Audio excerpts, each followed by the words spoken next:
প্রিয় দর্শক আসসালামু আলাইকুম। আজকে আমি তৈরি করব একদমই সহজভাবে অল্প কিছু উপকরণ দিয়ে মসুর ডালের মোচা ঘন্ট রেসিপি। এটা খেতে কিন্তু খুবই মজার হয়। এই মোচাটা কিন্তু অনেকভাবে রান্না করা যায়। তা আজকে আমি মসুর ডাল দিয়ে ঘন্ট করে দেখাবো। তা চলুন এবার আমার রেসিপিটি দেখে নেওয়া যাক। প্রথমে আমি মোচাটা কিভাবে বেছে নিতে হয় সেটাই দেখিয়ে দেব। প্রথমে আমি একটা মোচা নিয়েছি, এবার ওপরের অংশগুলো ফেলে দিচ্ছি, কারণ এটা ওপরের অংশগুলো একটু কালো হয়ে গেছে, সে কারণে ফেলে দিচ্ছি। আপনাদের যদি টাটকা মোচা নেন তাহলে আপনাদের ফেলে দেওয়া লাগবে না।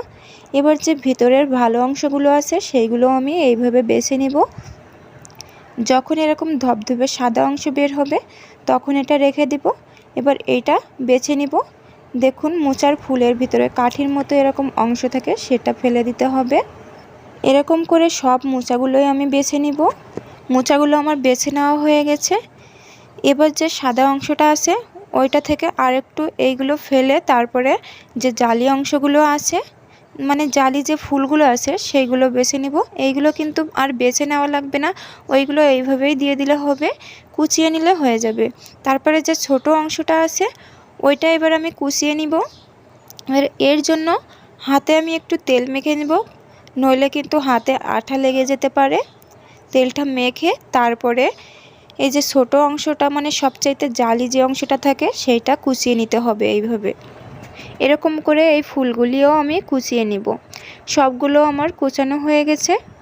এবার এটা উঠিয়ে নিব, উঠিয়ে এক সাইডে রেখে দিব। এবার আমি 1 কাপ পরিমাণ মসুর ডাল নিয়েছি। এটা এবার পরিষ্কার পানি দিয়ে 2 থেকে 3 বার ভালোভাবে ধুয়ে নিতে হবে। আর যদি আপনাদের হাতে সময় থাকে তাহলে এটা পানি দিয়ে 10 থেকে 15 মিনিটের মতো ভিজিয়ে রাখবেন, তাহলে দ্রুত সেদ্ধ হয়ে যাবে। এবার কড়াইতে আমি ডালগুলো দিয়ে দিব আর মোচাগুলো দিয়ে দিব, দিয়ে বেশ খানিকটা পানি দিয়ে তারপরে ঢাকনা দিয়ে আধা ঘন্টার মতো আমি সেদ্ধ করে নিব। ফিরে আসছে আধা ঘন্টা পর। দেখুন আমার মোচা আর ডালটা প্রায় একদমই সেদ্ধ হয়ে এসেছে। এই পর্যায়ে একটু নেড়ে চেড়ে তারপরে নামিয়ে এক সাইডে রেখে দিব।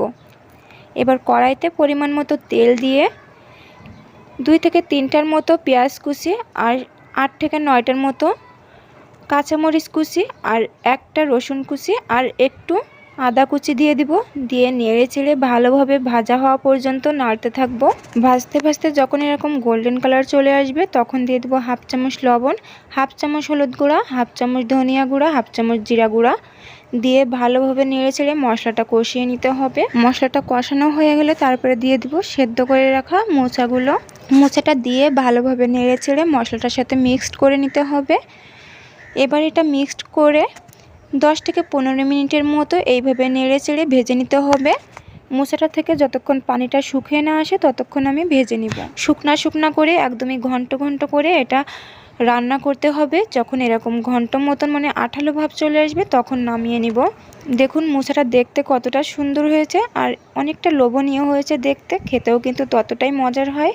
তো আমার এই রেসিপিটি যদি ভালো লাগে প্লিজ একটা লাইক কমেন্ট শেয়ার করে দেবেন। আর আমার এই ছোট্ট চ্যানেলটি যারা এখনও সাবস্ক্রাইব করেননি প্লিজ একটা সাবস্ক্রাইব করে দেবেন। আর যারা ভিডিওটি ফেসবুক থেকে দেখছেন তারা প্লিজ একটা ফলো দিয়ে দিবেন। আজ এই পর্যন্তই শেষ করছি, আবারও চলে আসবো নতুন একটি রেসিপি নিয়ে। সেই পর্যন্ত ভালো থাকবেন, সুস্থ থাকবেন। আল্লাহ হাফেজ।